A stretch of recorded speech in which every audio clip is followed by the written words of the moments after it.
Bonjour à tous et bienvenue sur ma chaîne.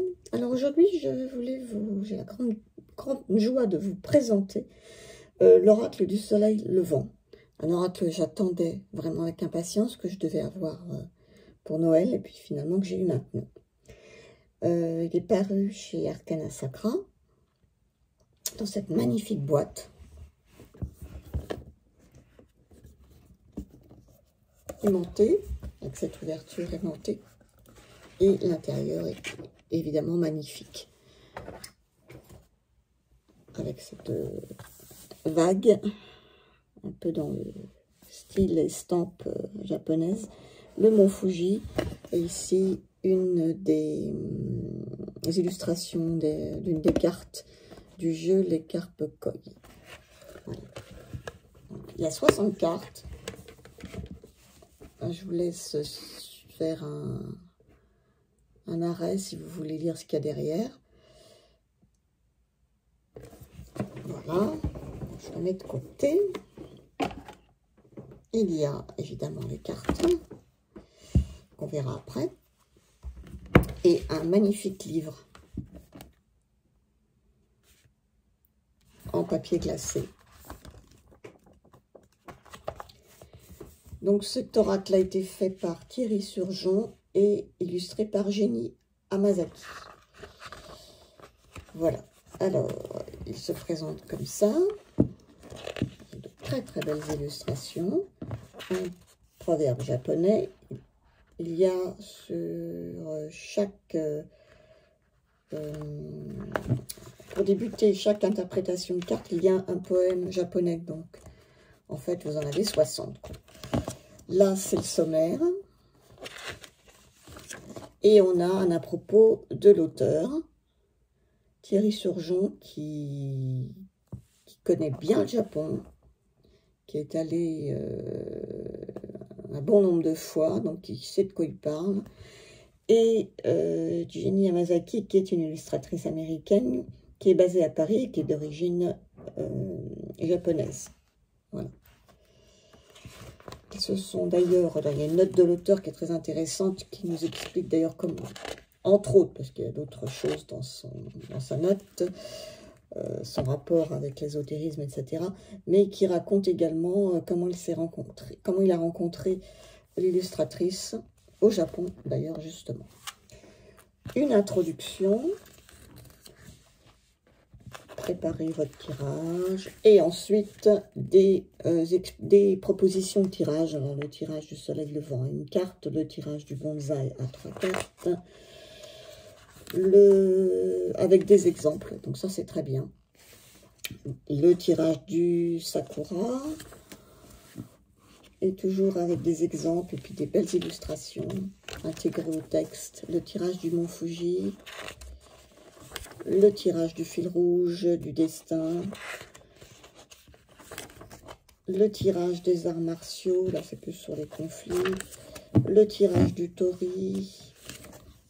Toujours avec des exemples. Il y a beaucoup de tirages. Hein. Et le tirage des 12 maisons, je crois que c'est le dernier, si je ne me trompe pas. Oui. Après, on a la signification des cartes. Avec le numéro de la carte, le nom. Un petit proverbe japonais, comme je vous disais, une interprétation générale de la carte où il nous explique déjà, par exemple, si je prends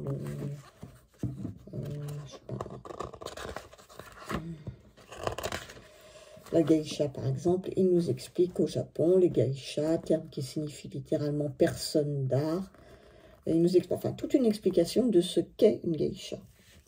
Voilà. Et après, une interprétation générale de la carte.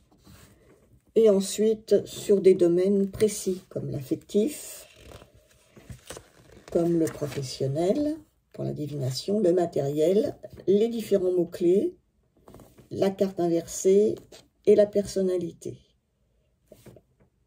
Alors, la personnalité, je trouve ça assez rigolo. Par exemple, là, on nous met... une femme de 30 ans environ, une personnalité pleine de charme, attirante, gentille, une intellectuelle, une créatrice de bijoux, voilà. Donc à chaque fois c'est comme ça, donc je trouve ça rigolo en plus. Donc c'est comme ça pour toutes les cartes. Un très beau livre, bien illustré en plus, très agréable à lire et à regarder, qui fait environ dans les 200, je sais pas, 220 pages. Voilà. Le dos, très très beau livre. On va passer aux cartes. Les cartes, alors elles sont d'une excellente qualité. Là, vraiment, très très belle.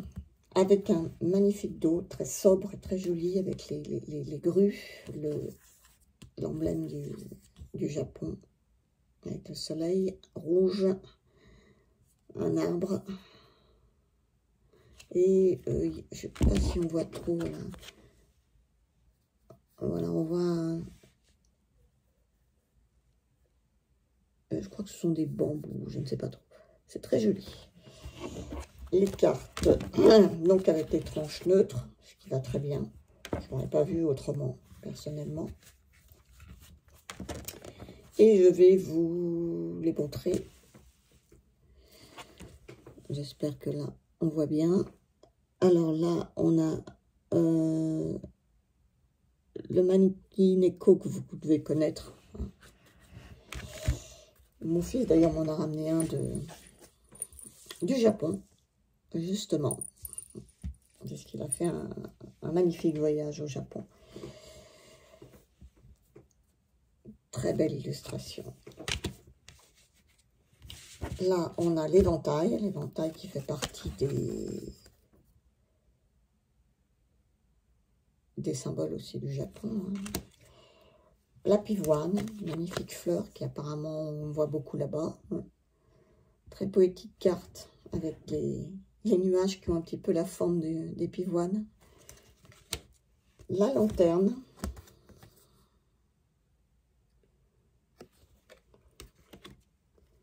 Le tori, c'est la porte d'entrée, je crois, si je ne dis pas de bêtises. Et là, on voit les daims. Alors, les daims, mon fils m'avait envoyé des photos. Et Offlan, qui connaît Offlan, que vous devez connaître, qui a une chaîne YouTube qui connaît bien le Japon, on a parlé aussi de ces daims qu'on voit là-bas et qui sont un petit peu... qui sont très respectés, qu'on laisse aller librement, dont on fait très attention, etc. Et mon fils m'avait envoyé des photos là-dessus, mais il m'avait un petit peu raconté aussi, vous verrez dans le livre. Non, on n'en parle pas des daims, justement. Il parle plutôt de la porte, là. Mais bon, il les a mis, c'est pas pour rien. Voilà. Le mont Fuji, évidemment. La vague, le lutteur et non le sumo, puisqu'on ne les appelle pas sumo là-bas, d'après ce que j'ai cru comprendre. Et ils sont, comme vous le savez, vénérés. Le haïku, alors très très très jolie carte, hein, avec ce livre ouvert et ces feuilles qui s'envolent, c'est vraiment très très poétique. J'aime beaucoup les illustrations, ça n'a rien à voir avec les estampes japonaises que j'aime aussi beaucoup. Là, c'est un petit côté un peu plus moderne et en même temps, c'est des illustrations du Japon ancestral. Hein. Là, on a le cimetière. Alors, le cimetière, à savoir qu'au Japon, on n'enterre pas les morts. Ils sont incinérés. Voilà. La grenouille, qui fait partie aussi, je crois, des symboles. Je ne sais plus, il faudra lire dans le livret. Hein. Okinawa, qui est une île, je crois, au Japon. Le tatouage, à savoir que le tatouage est évidemment quelque chose qui n'est pas bien vu au Japon. Très mal vu même. Parce que c'est la mafia japonaise qui se tatouait le corps. Et donc, c'est quelque chose de très mal vu. Hein. le sanctuaire, avec ici en bas l'endroit où on se purifie avant de rentrer dans le sanctuaire, les mains, la bouche.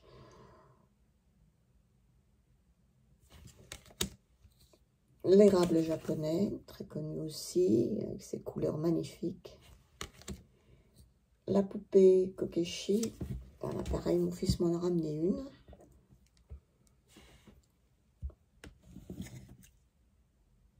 Il y en a évidemment des quantités là-bas, très différentes. Et... voilà. Le soleil levant, bien sûr. La geisha qui, vous verrez dans le livre, n'a pas cette connotation négative qu'on pourrait avoir en Occident. Ce n'est pas ce qu'on pourrait penser du tout, c'est au contraire quelqu'un de très raffiné, de très instruite, et il y a même des écoles de geisha à Kyoto. Voilà. La cérémonialité, qui est un véritable art, bien sûr. La façon de tenir la tasse, la façon de verser, etc. Les grues, également un emblème du Japon. Les stampes érotiques. L'enzo. Vous verrez, on vous explique ce que c'est. Le kitsune, ça vous devez connaître, ce renard. Ah, je ne sais plus combien de plumes, hein, 8 ou 9, je ne sais plus. Le pèlerin, donc Offline expliquait qu'il y avait des pèlerinages qui étaient faits au Japon, où on allait dans différents... il y avait des étapes dans les temples japonais. Le phénix, le samouraï, le chiffre 4, c'est pareil, j'ai appris quelque chose que je ne savais pas, c'est que le chiffre 4 porte malheur au Japon. Et que vous ne verrez absolument rien de noté avec ce chiffre. Voilà. L'anniversaire du temps, très jolie photo, illustration, excusez-moi, poétique, très belle. La prêtresse Miko, l'empereur, le chien Hachiko, qui est également très connu au Japon, c'est toute une histoire, vous lirez dans le livre. La femme, le katana, la forêt,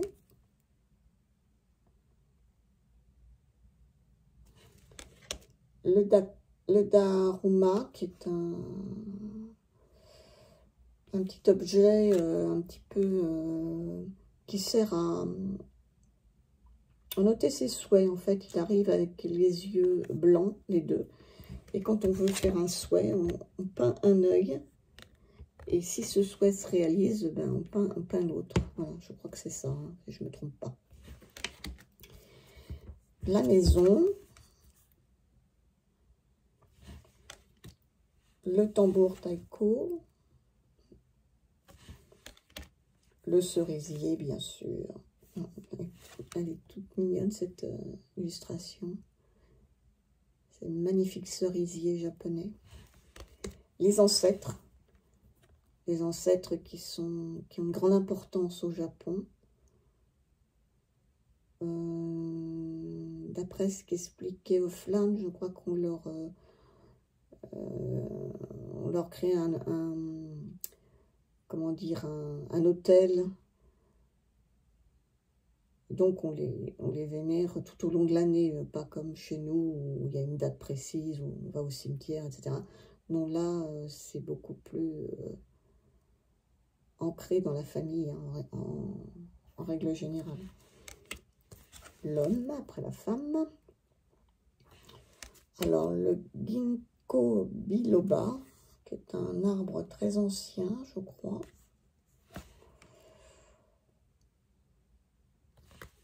Le fil rouge du destin.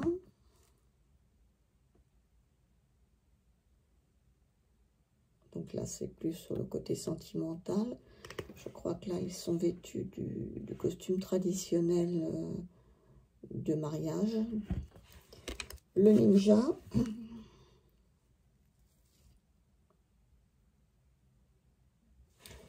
Et les évaporés. Et là, je vous laisse également découvrir dans le livre, parce que c'est pas la peine de tout dévoiler, c'est dommage, c'est tellement intéressant, de quoi il s'agit. Voilà. Alors, on va peut-être... Ah, mais non, mais il m'en reste. Pardon. Je sais pas ce que je fais. Moi, j'en ai oublié la pagode. Je sais pas pourquoi je les ai mis de côté. Le bonsaï. Bien sûr, très joli aussi. Très poétique, ce petit bonsaï qui se reflète avec cet arbre énorme. Et ce cœur qui se dessine dans le tronc. La calligraphie, bien sûr. Les arts martiaux. Les chiens lions qui protègent le temple.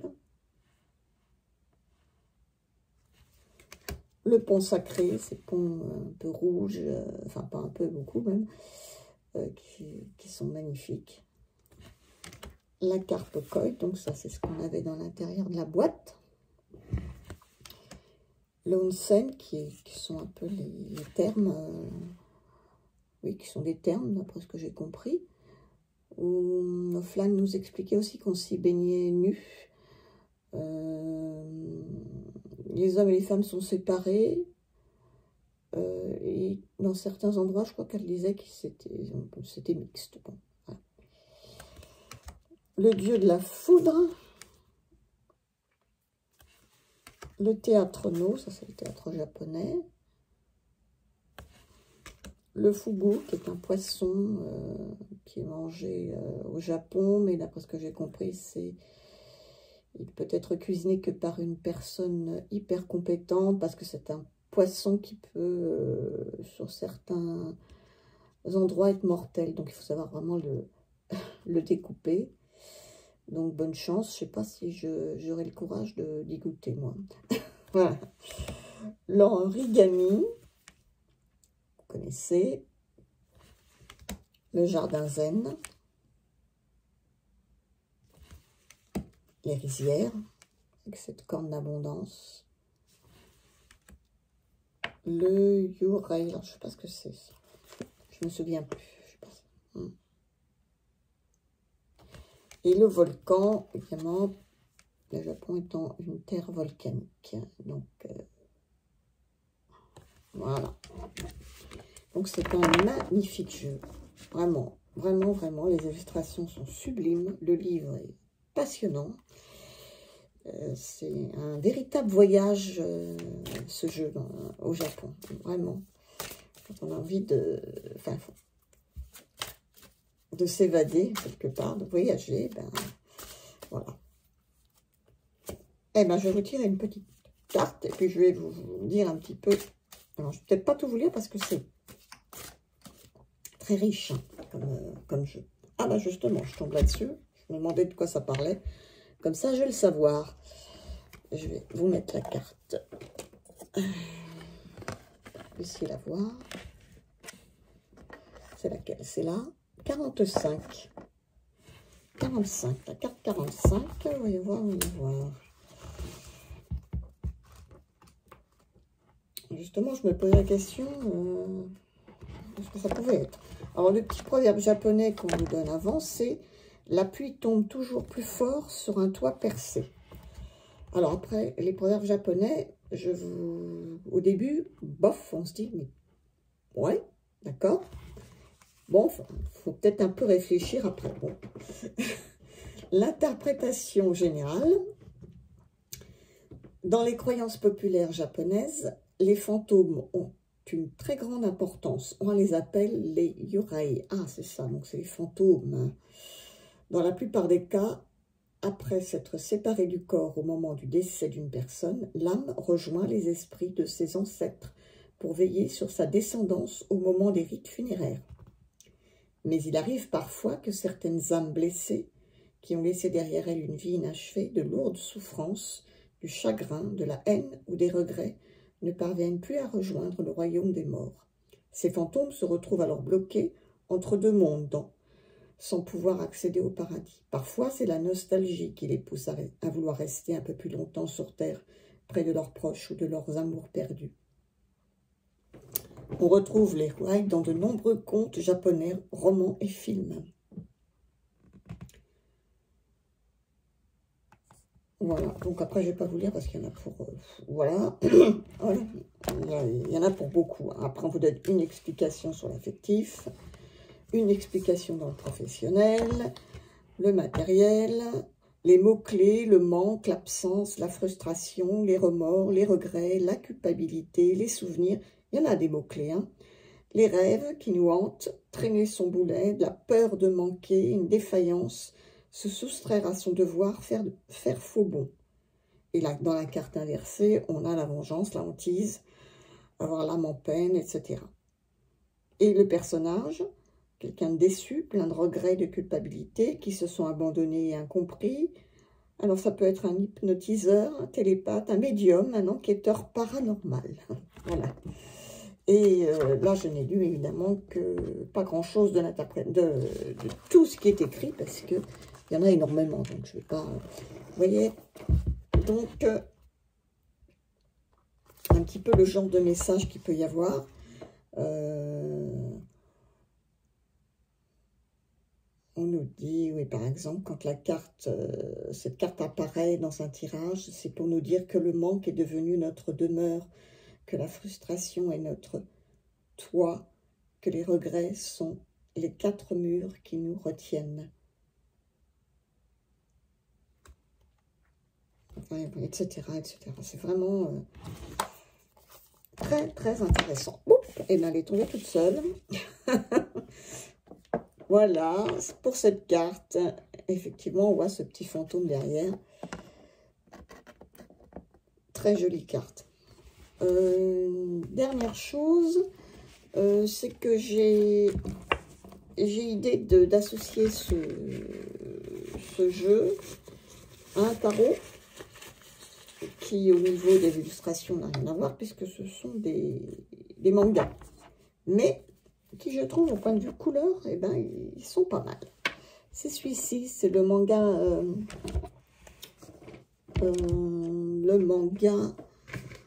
le tarot, comment ça s'appelle, comme ça s'appelle, le mystique manga tarot. Voilà, je vais y arriver.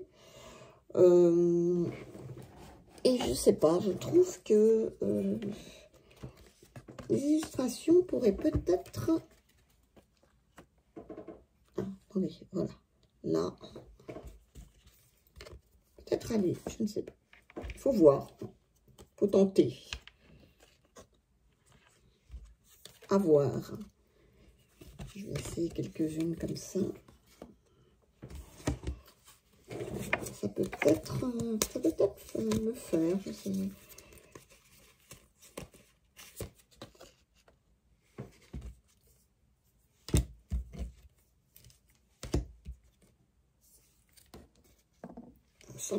Évidemment, ce n'est pas du tout le même genre d'illustration, mais je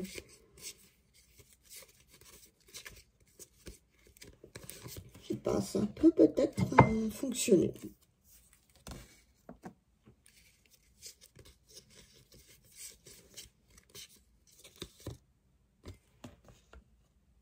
Voilà. Donc, je vais peut-être essayer de faire un combo avec ces deux jeux.